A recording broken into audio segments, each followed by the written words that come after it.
What's up, duelists? You already know what it is. I got 3 replays to show you. They're ranked replays from an Ironman that I entered today. I played 2 different decks. You are not deck locked in these Ironmans. If you want to play in them, consider joining the FL Discord in the description below. They have Ironmans firing like all the time. It's like 4v4 tournament structure where you play, and then when someone gets knocked out, you have to play again, and then you get the idea. Anyway, I was up last in my team, so I had to come in clutch. I had to win 3 matches straight. So we'll see if I was able to do that in the replays.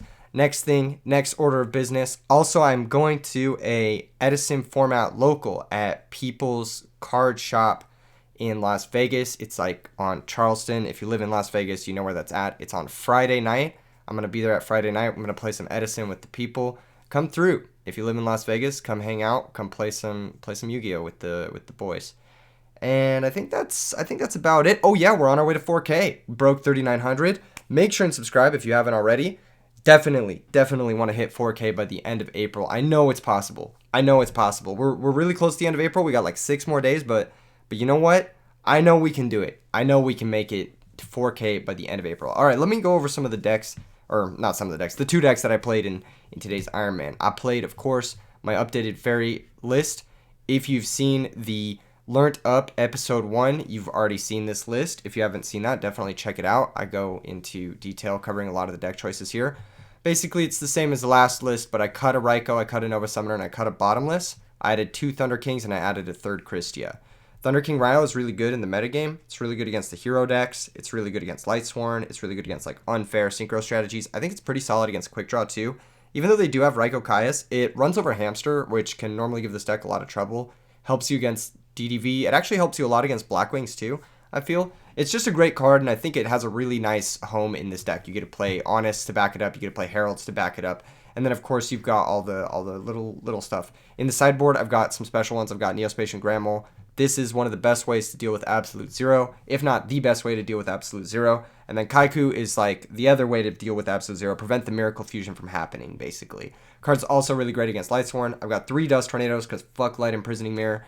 Got a System Down because fuck Ancient Gears. And then I got, the standard shit. All right, next up, the other deck I played in this. I played this dragon deck. Let me pull it up real quick. Okay. Yeah, I played this dragon deck. This is a dragon deck that I've been kind of messing around with. It's similar to Pro Storm's list, but it's got a little bit more trap cards in it, I think. I don't really remember. I don't know. I cut the Upstart Goblins. I was finding myself missing a lot of OTK potential and a lot of like clock potential by having them in my deck. I don't like that card so much in this format. I actually think it's quite bad. I know, like, of course, if you're going first, you see Dust Shoot and you see Future Fusion, like, more percentage of the time, and that's really sick. But you also miss out on these kills a lot of the time, which I really don't like. You also give your opponents life points to pay for their, like, brain controls, pay for their whatever. Because sometimes you can't even kill your opponent, but you can put them out of brain control range, or you can put them out of, like, what's another card? Oppression range? Yeah, those are the 2 cards that, like, life points really matter, and giving your opponents life points for that is... It's not where I want to be ever. In the sideboard, I've actually cut the Rivalry of Warlords. That reason being is that very recently, some emails were leaked or discovered or whatever that basically said that Rivalry of Warlords is a lot worse. I'm summing this up a lot. You can read more about it in the FL Discord or on edisonformat.com. Check that out for all the rulings updates. But basically, the new ruling with Rivalry of Warlords, well, new old ruling, is that it was discovered that you contribute the last monster you control for a new type. So if you have Treeborn as your only monster, you contribute it for Caius, which is fucking bullshit, if you ask me, but that's apparently the way it was ruled at SJC Edison, and that's the way we're going to be ruling it moving forward. So I've cut them from the sideboard. They're a lot worse, basically. They don't really do much against the Monarch decks like they usually do, and I mean, I'd just rather have more generic shit.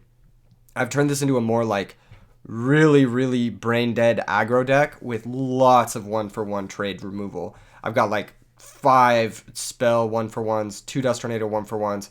7 tools kind of helps against decks with lots of traps. Dark Bribe kind of helps with decks with lots of traps. And like Cold Wave, that kind of stuff. If you need to protect your oppression, Dark Bribe's a great way to do it. Mind Crush is for fish. That deck is actually quite a bad matchup for dragons. I want to say it's not the best matchup. It's an okay matchup. It's an okay matchup. And then I have a Burst Breath, which helps you clear the stupid frog cards and whatever else you have trouble with. And then I also have 2 Luster Dragons. This card's a Beat Stick. It comes in against Glads. You side out 2 Masked Dragons for 2 Luster Dragons, basically. And then you just have bigger monsters that they have to deal with. It just makes you more resilient to other decks. It can also come in against like Black Wings, even Quick Draw to run over Hamster. There's a lot of times where this can come in. It's not always great, not always bad. It's very like this is the card that is in my deck that's barely holding together this house of cards. You kind of feel. But you know what? It does the job. It does what it needs to do.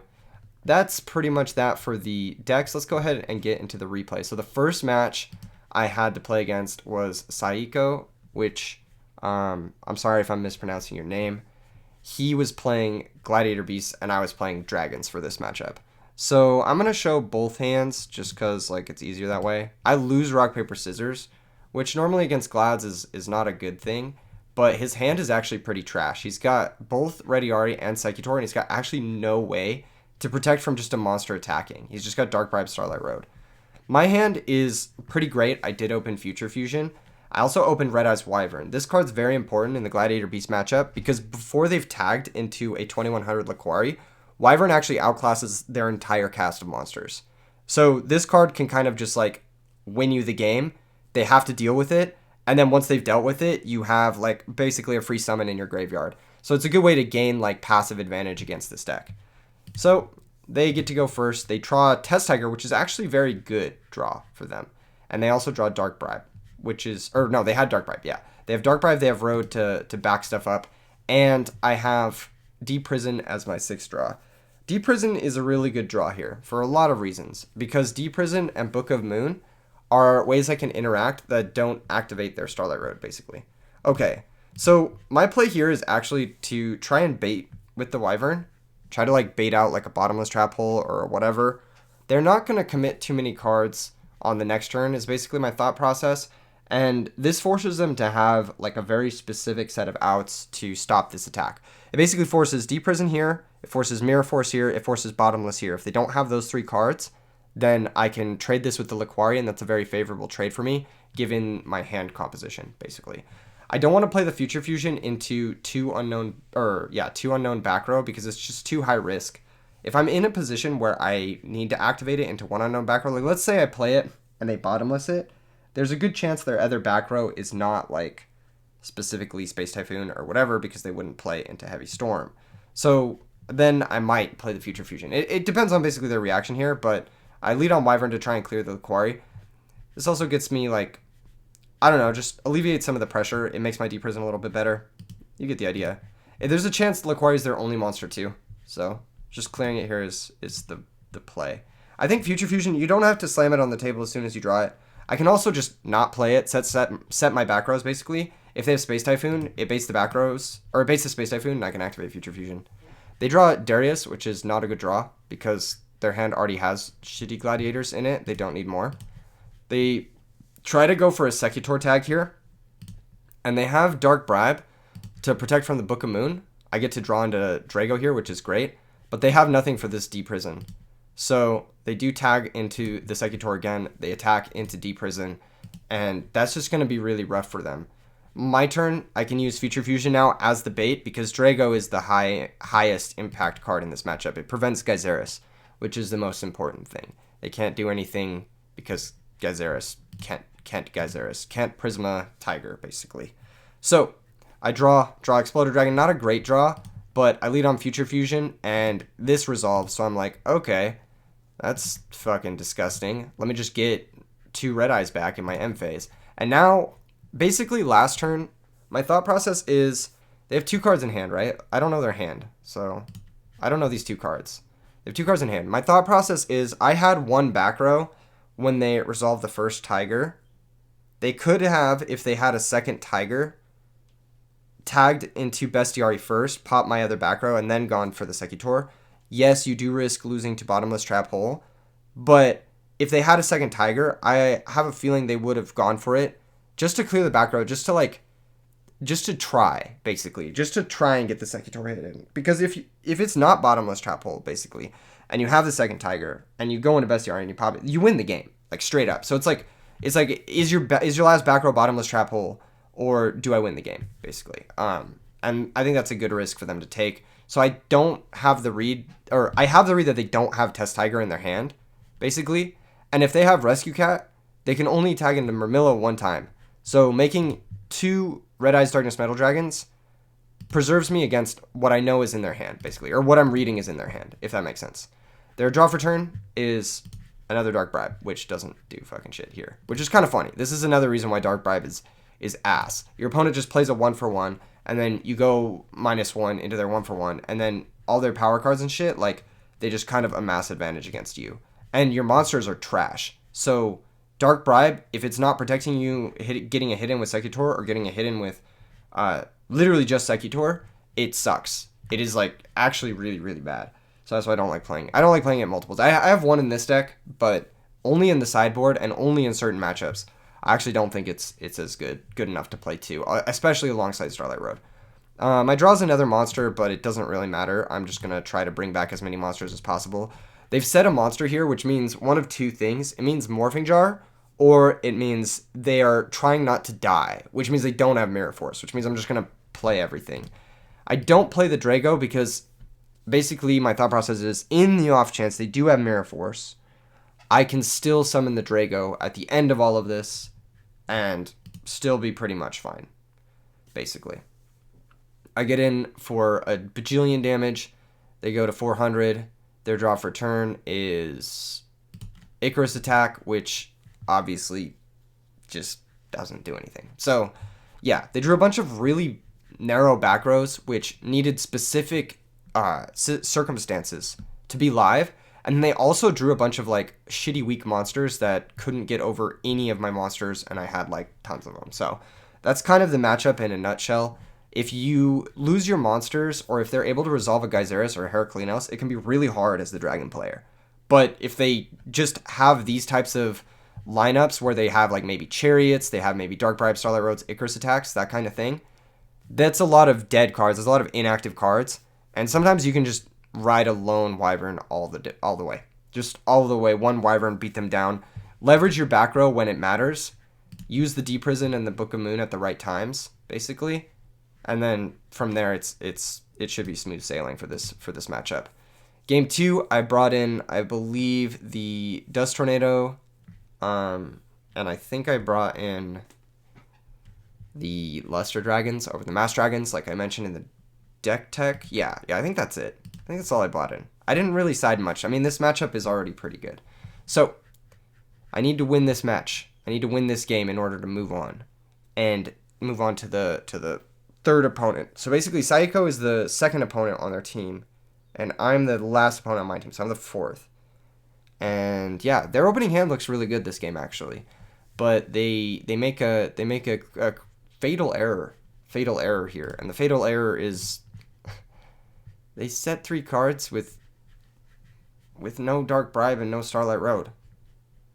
And I didn't see Starlight Road in the last game. I only saw Dark Bribe. And normally when I see Dark Bribe, I don't expect Starlight Road plus Dark Bribe. I usually expect one or the other. Like, you usually don't play both, is what I'm thinking. I don't really feel like you need both. You know what I'm saying? And so I'm just going to slam this Heavy Storm. Like, worst case scenario, gets bribed. Okay, I'll take that +1 any day. It gets solemned. I'll take that 4K. Nothing happens. They lose all their back row. I think this is an instance where setting 3 cards, they did not need to set all 3 of these. They didn't need to set the Chariot. They probably didn't need to set the Book of Moon. They probably just needed to set the Dust Tornado. They honestly didn't even need to summon Darius. They probably could have just set Dust Tornado and passed. They could have done a lot of stuff here differently. But playing into Heavy Storm, I mean, it's a risk you take in this format, and sometimes you just get punished. And now I set my 4 cards, and my 4 cards are broken as shit. They're just, like, guaranteed gonna win me the game. I go ahead and take this damage. I don't need to Deep Prison a Darius. I'd rather save Deep Prison for a Laquari specifically, because I can attack over Darius with anything, and I'm sure they're going to tag here. So, they tag, I Oppression, they shuffle it back into their deck, I draw Totem Dragon, I go ahead and swing, If they have Gores, I can deprison the Gores, and the 400 token can trade with my Totem Dragon. I'll still be able to bring back the Totem Dragon and sack it for White Knight, so I'm not too worried about Gores. They draw Book of Moon, which doesn't do anything against what I've got, because White Knight Dragon negates that shit. So, yeah. I deprison Laquari here. I actually thought about not doing it. The reason I did end up doing it is because if they top deck Space Typhoon, and they attack over the Totem Dragon, and I Oppression, and they Space Typhoon, I'm going to be forced to Solemn that, which I don't really want to do. It puts me really low, because I pay 8, and then I have to pay half of whatever I go to, which is honestly a little bit too shaky for what I like. It would leave me with not so many Royal Oppression activations, and then my other Royal Oppression is kind of dead. So I decide I'm just going to deprison here. If they top deck Space Typhoon, then I can do it at a later time, but I'd rather just like not take the damage and then have to Oppression and then have to Solemn if they have Space Typhoon, basically. So yeah, that was my thought process there. I summon White Knight Dragon. They're looking at their hand of Book of Moon and Test Tiger and just being like, God, what the fuck? I set Future Fusion, and they just don't want to play anymore, basically. So go to the next match. Next match is against Brian Knight Langang Arc. And for this match, I will be playing Fairies. I sort of knew the last opponent was going to bring Glads. And yeah, it's kind of to bring Dragons against Glads, but I mean, I knew what they were going to bring. In the dark, I usually bring Fairies. And I think Fairies has a decent matchup against every deck. As long as you play well, you can have a pretty good shot against everything. I lose Rock, Paper, Scissors again, which sucks. Oh no, I won it. Whatever, I'm capping. I don't know what I'm talking about. Yeah, I won Rock, Paper, Scissors. I set Nova Summoner, and then I pass. The reason I set Nova Summoner with this opening is basically it's either set Nova Summoner or set DD Warrior Lady. It's just a little awkward if they have Shura or Fire Dog that I set the Nova instead of the Shining Angel, but I wanted to get just either Dialk or Honest, and Nova Summoner gets both of those things. I could also get Herald depending on their setup because I have Brain Control. So it just depends. And Nova Summoner can get all those things. It's also like worse than Shining Angel in a sense that I can't crash it once and get DD Warrior Lady. So if for some reason I want to grab a Shining Angel with this, it's like better, I guess, if that even makes sense. Yeah, that's the reason I set it over DD Warrior Lady. Also, DD Warrior Lady is like kind of one of those cards where like if they have like Machina Gear Frame and they search Machina Fortress, which is a common opening, or like Stratos, search whatever. I'm not sure I want a DD Warrior Lady that Stratos straight up quite yet, you know? I might want to save this for something more impactful, more real. Like, let's say they go Dragon deck, right? Drago punishes me. That punishes me for sure. But at least I still have, like, ways of dealing with it in my hand. I've got Freed. I've got, Brain Control, which deals with Drago pretty effectively. I've got DD Warrior Lady, which deals with it very effectively. So I'm okay with losing the Nova Summoner because I have another Battle Recruiter in my hand here, I guess, is what I'm trying to say. Yeah. They start off with Dupe for Valley. They have some crazy cards in their hand. They have Jinzo and Gear Frame. They also have Heavy Storm and Pot of Avarice. Heavy Storm, unfortunately for them, doesn't line up very well against what I've got. But, I mean, that's just the nature of things.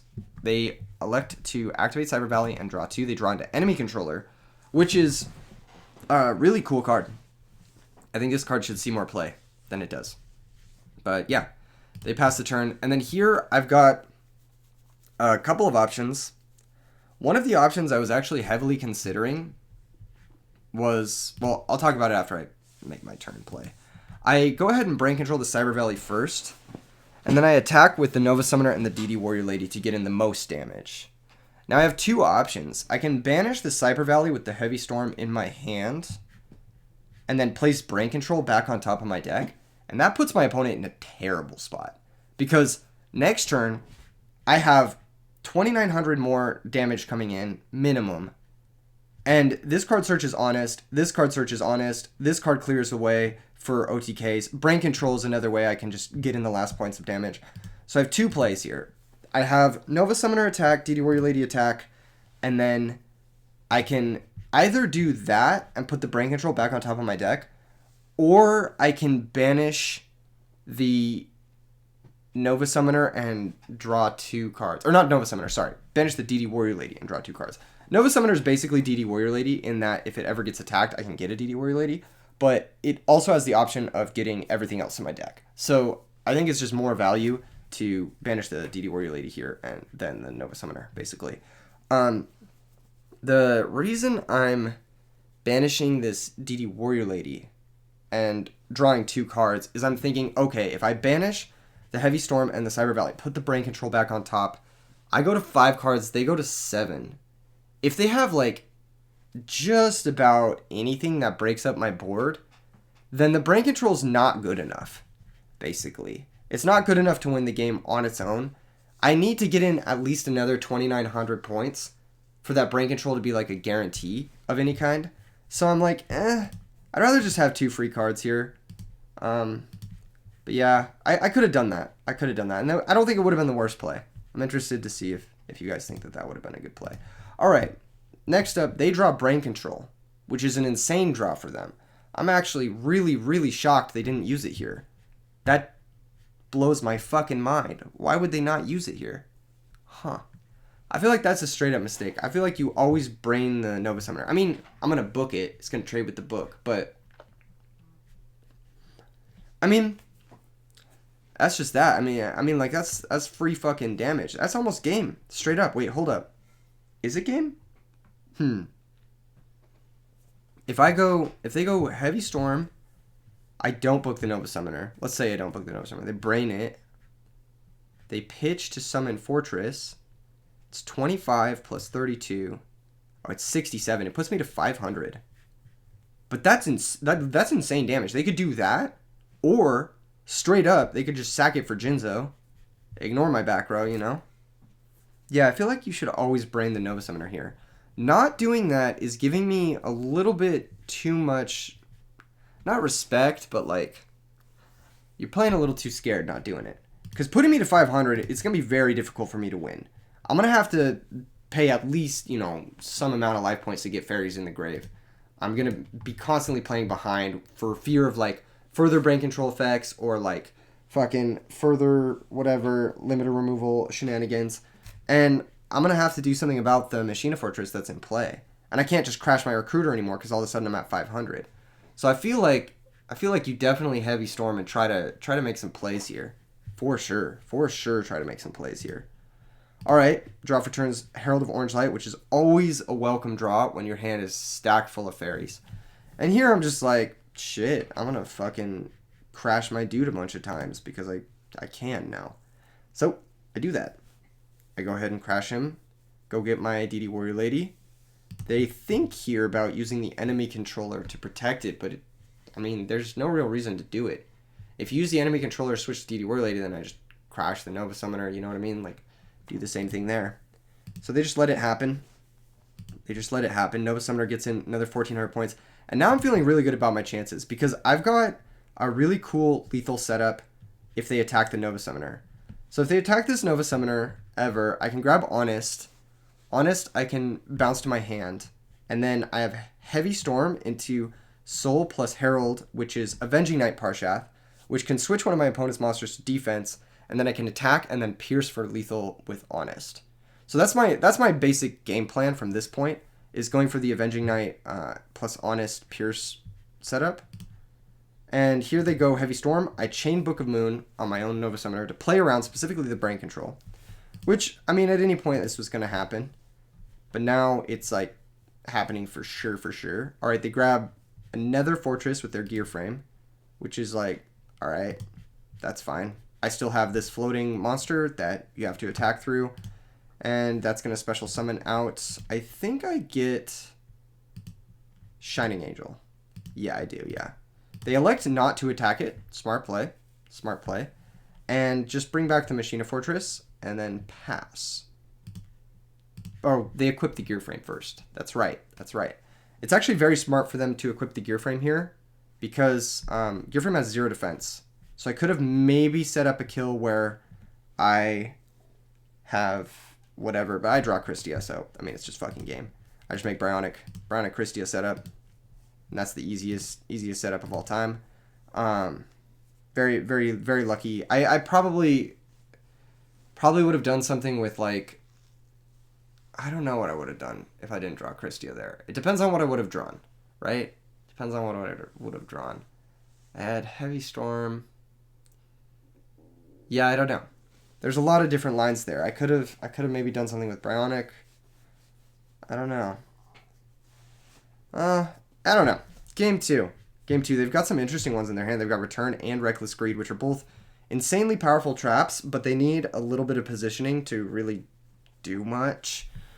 They elect to lead on Gear Frame, I believe, instead of Cyber Valley, which is smart because in Game 2 and Game 3, I do have access to Cyber Dragon, which, as you see, it is in my hand. Opponent activates Gear Frame, searches Machina Fortress. Now, in the last game, I did see Jinzo, and I did see Enemy Controller. So I'm thinking there's a high likelihood my opponent's playing Royal Decree and not that much defense. Keep that in mind for my plays. That's what's going through my head. All right, I top deck Brain Control, which is an insane draw. So I have a couple different plays here. I could go Chimera Tech Fortress, but I don't really need to do that. I'm going to be honest. I don't need to do that. I can hold this Cyber Dragon. This Gear Frame is presenting me with an opportunity. Right? Like I mentioned 3 seconds ago, I don't think they have a lot of defense, basically. That's what's going through my mind. I'm like, okay, they're playing Jinzo. They're playing Enemy Controller. Like, worst case scenario, I attack with the Shining Angel, and they, like, Enemy Controller it. Like, okay, I'll take that. They're probably playing Limiter Removal, which is something I need to consider. And they're probably playing, Royal Decree, Enemy Controller, that kind of stuff. I did not think about Reckless Greed and Return from the Different Dimension. But these cards also make sense. Because they're, like, cards that dig you into your Jinzo, into your combo pieces if you don't already have it. You don't really want to be playing, like, too many, like, Mirror Force, that kind of shit when you're playing fucking whatever. If anything, it's Dust Tornadoes, right? So I'm like, fuck it. I'll just crash and try to summon Christia. It seems insane. It seems really good. Angel, crash. Angel, crash. Angel, crash. You know the drill. Get Angel, crash again. Crash every single time. Get DD Warrior Lady, banish your monster. So the reason I get DD Warrior Lady is I want to play around them having top deck Limiter Removal. If they top deck Limiter Removal, then Gear Frame can attack over my Christia, which I don't like. And then even main phase 2, they can summon one of their fortresses and then equip their Gear Frame so it's not going to die to their limiter. So, in order to play around that, I get DD Warrior Lady. Instead of getting, like, Honest or one of those other things, I could have got Honest that also plays around limiter removal, but Honest doesn't play around a key card, which is Enemy Controller. That's another card that leaving the Gear Frame in play is bad against. They can use Enemy Controller, sack their Gear Frame, take my Christia. I don't like that. Then they can banish it with Cyber Valley. Then they can do all sorts of stuff with it. So I'm like, no. Can't let you do that. Gotta clear the Gear Frame. Gotta go for DD Warrior Lady here. If you don't go for DD Warrior Lady here, you expose yourself to a lot of threats. And that's something you don't want to do, basically. Alright, I summon the Christia. I get back Shining Angel. Shining Angel being slightly better, he can grab any light monster, not just fairies. And then I pass. Opponent draws Machine Dupe. Their whole hand is turned off by Christia. So they set Machine to Peacekeeper. They're like, alright. Maybe I have a few turns before I'm forced to Reckless. I'm like, okay. I pick up another Cyber Dragon. Let's fucking go. I summon another Dimensional Alchemist. The reason I summon this here is because I want to have 4 fairies in my grave if my board gets broken, basically. So, activate Dimensional Alchemist. Banish top card of my deck. It's Christia. If this is a Raikou, they have to pop the Christia. Dimensional Alchemist attacks directly. I at least get in some damage. It's not. It's Peacekeeper. They search Gear Frame.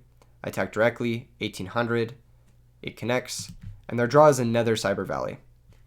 They Reckless Greed here. They pick up Enemy Controller and another Machine Dupe. So their hand is just like really fucking dead. I mean, just like really fucking dead.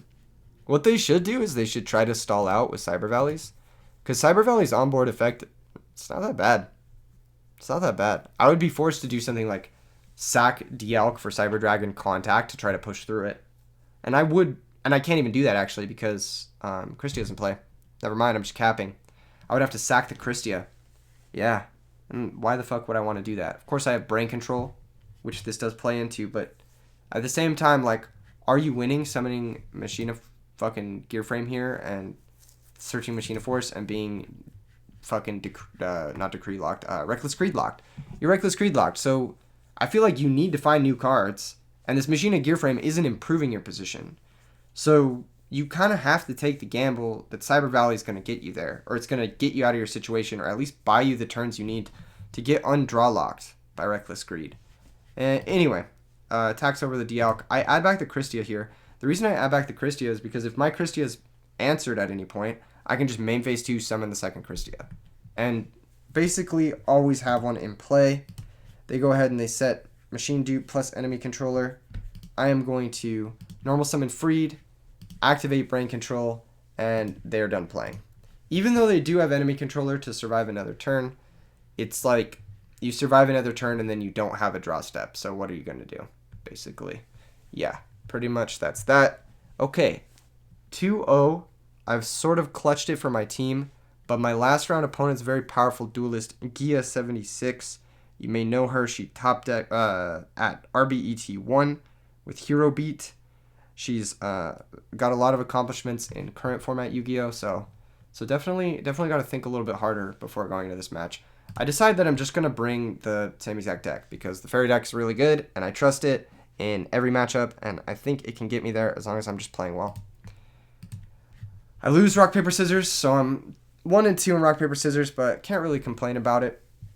Gia has elected to bring the Diva Hero deck, and her opening hand fucking sucks shit ass. It's fucking terrible. She's got Plague and Gilman, which Plague isn't necessarily a bad draw, but without a discard trap, it's not very good, and drawing Gilman sucks. Drawing Gilman is like really one of the worst draws next to Double Malicious. That's like the worst draw in the whole deck. So, not a great draw. Not a great draw. My hand, on the other hand, is fucking amazing. I have Thunder King Ryo, which is just a great card at adding pressure going second because it's a huge attack, so it can attack over a lot of different things. And then I've got Nova Summoner plus Christia plus Space Typhoon, which is basically a guaranteed Christia if my opponent ever goes to 1 back row or less. So my hand's great, basically. A top deck Brain Control, which is a good card. It is a good card. And you know what? I'm here for it. I summon Thunder King. Basically, as before, if it's a Raikou, I might even consider heralding it, but I might not, you know? I might just let it trade, save my herald for something more impactful. Whatevs. I go for the Thunder King attack. Plague goes to the grave. And now, Gia picks up a second copy of Deep Sea Diva. Very unfortunate. One thing that Gia could have done on the previous turn, actually, was summon Diva, special summon Diva from deck. Basically, this play says, you have to attack over both my monsters or I get a Caius next turn. Which, to be fair, is a pretty big threat. Alternatively, you know, you get the idea. She could have also summoned Stratos. I think setting Plague here is, well, not the worst play. It is definitely not the best play she could have made. I think summon Stratos, search for Evil Guy, gives you a fast Caius on the next turn, gives you potential for like the Army OTK if you find Future Fusion. Obviously, you can't really do it through Thunder King, but you get the idea. I think just setting Plague, it's a little bit passive. It plays into both Shura and Fire Dog, which are like big format contenders, and it plays into your opponent just getting on the board, basically. And now you have to deal with Thunder King, which is locking out your Stratos. It's making your Divas a lot more awkward. And you're basically forced to use your Brain Control in a position where you normally wouldn't have had to. You basically could have held this Brain Control a turn longer and used your Caius instead here. And the Caius is kind of just going to rot in hand.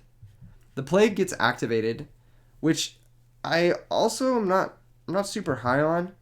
I feel like if you're going to activate the Plague here, you're going to stack with Gilman, which she does do. And then she makes Goyo Guardian.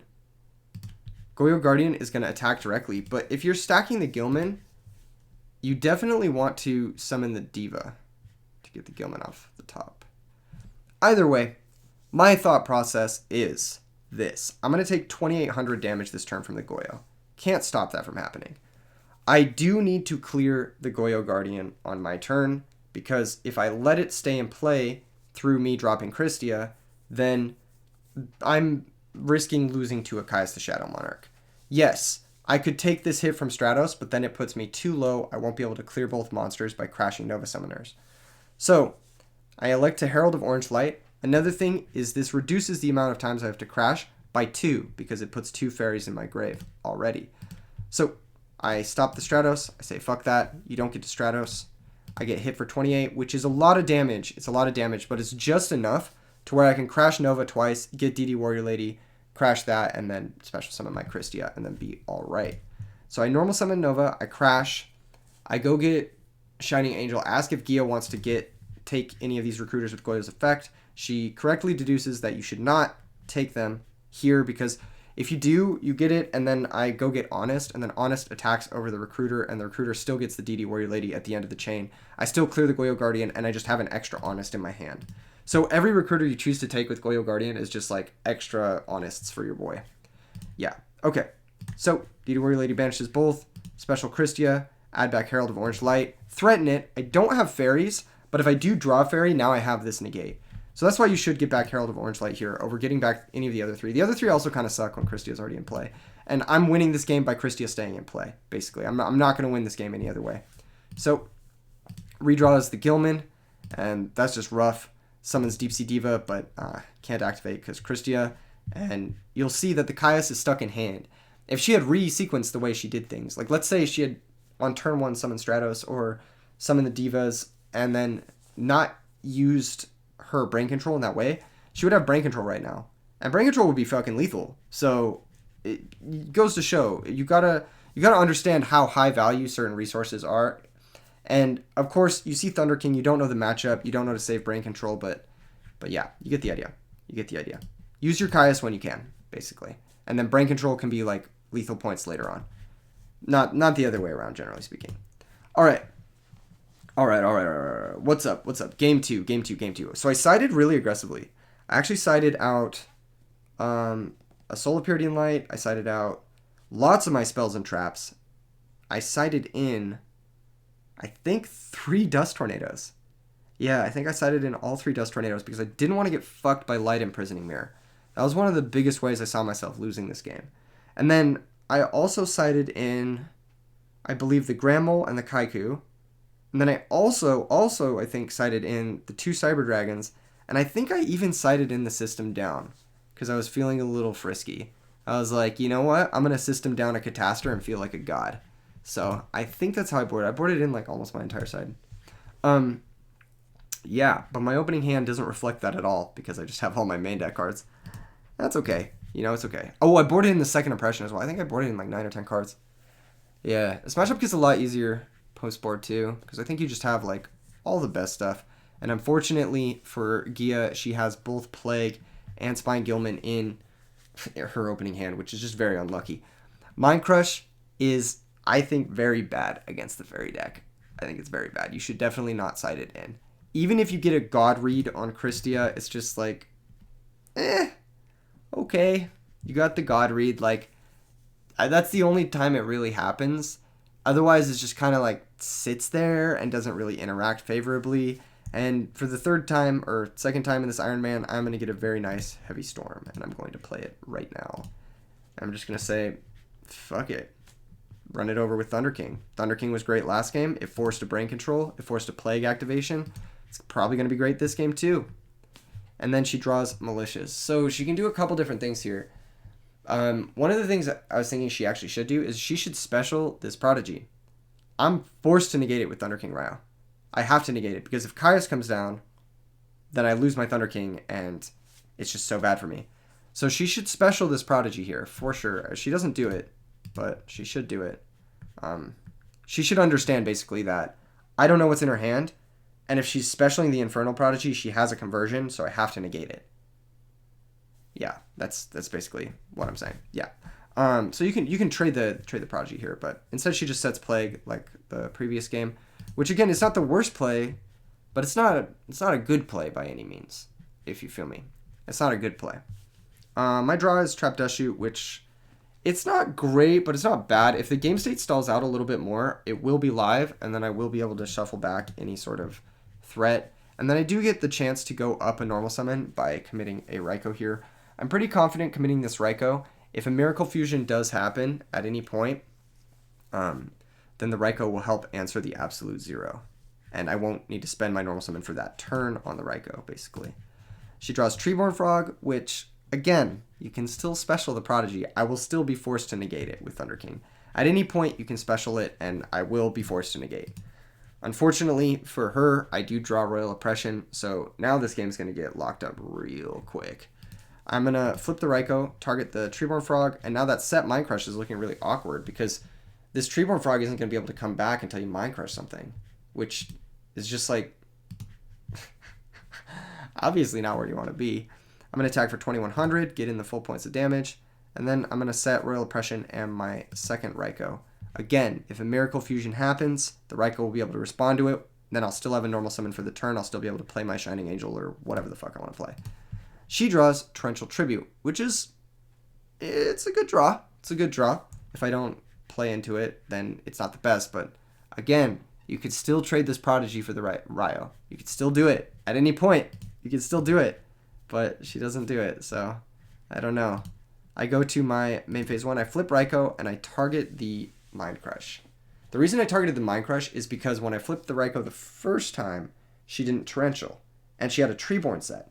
So I think the first set is not Torrential, because if you have a Treeborn set, and I flip Raikou and I target your monster, and you have a Ryo that you need to answer, you're 100% Torrentialing there. You're 100% Torrentialing there if you have it. So I have the read that the middle set is not Torrential. And so I do target it with the Raikou. It is Mind Crush, and I randomly hit the Prodigy. And at this point, I'm like, if you had the Prodigy at any point, you could have played it, and I would have negated it with Thunder King Ryo, because I would have been forced to. But unfortunately for her, she did call Christia blind, and that's kind of why I don't really like Mind Crush in this matchup. Also because a lot of the time, I think I actually even sided out a Christia in this matchup. A lot of the time, I just side out the Christias. People overboard, like, they're like, go crazy, like, thinking like, oh, Christia is what kills me. No, Christia is not what kills you. What kills you is this shit. You just get, like, randomly outvalued by, like, Oppression, Thunder King, Raikou. Like, it's really hard to deal with all of this stuff, especially when the common responses in this format are Phoenix Wing Wind Blast and Bottomless Trap Hole, and cards that just don't react to Shining Angel or Raikou very well. They, like, put you down cards, and you slowly get outgrinded advantage. Like the D-Alks, they start to pressure you more. The DD Warrior Ladies, they start banishing your key cards. All of a sudden, you have these Bottomless Trap Holes, you have these Phoenix Wing Wind Blasts, you have these cards that are, like, normally very versatile answers. They're just detriments to you. And you have, like, this other narrow shit, which you've been forced to board in for Christia, like Mind Crush and whatnot. And you just lose to the fucking fair game plan, basically. So, yeah, I mean, that's another reason why I don't like Mind Crush in this matchup. Yeah, Raikou's attack. Get in the full extent of the damage. Gia elected not to Torrential Tribute here. She's probably thinking the only way she's getting back in this game is if I normal summon one of the monsters in my hand, and she's able to Torrential 4 of them. But I'm just not going to play into it. I'm just not going to play into the last back row being Torrential. She draws Deep Sea Diva. She's going to normal summon that. No, she doesn't even normal summon it. If she did, it would have been met with Oppression. Which, to be fair, then she could chain Torrential, and it wouldn't be the worst position for her, but it wouldn't be great, because then you have to deal with Shining Angel under Oppression. So, yeah, it's just not a great situation. She's going to take the full 2300, and then I just set Mirror Force Space Typhoon, and I'm like, you got to have too much in order to win this game. You got to have Heavy Storm, you got to have something that gets your Miracle online. I guess the Miracle's already online. I guess it'd have to just be Heavy Storm Caius, but even then I have Freed for lethal.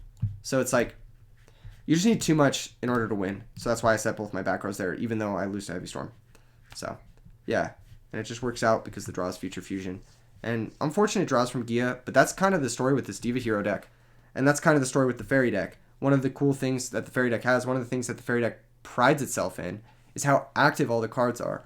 You can play all of the cards at any given point, and they're going to be, at the very least, a 1-for-1 trade, which is honestly excellent, especially when your opponent's cards are 1-for-2 trades, or, you know, maybe not the most active cards. Maybe they don't react well to Shining Angel. Maybe they don't react well to whatever.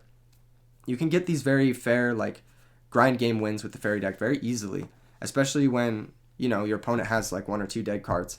This is my favorite position to be in with this deck. This is why this is my favorite deck in Edison format. Because, like, just every time your opponent has like one slightly awkward card or one slightly whatever, it's pseudo card advantage for you. And I take over this Ironman 6-0 undefeated in games. And you know what? We take those. We take those. Smash like, subscribe if you like this video. You know, if you like the replay kind of stuff, the replay analysis, let me know.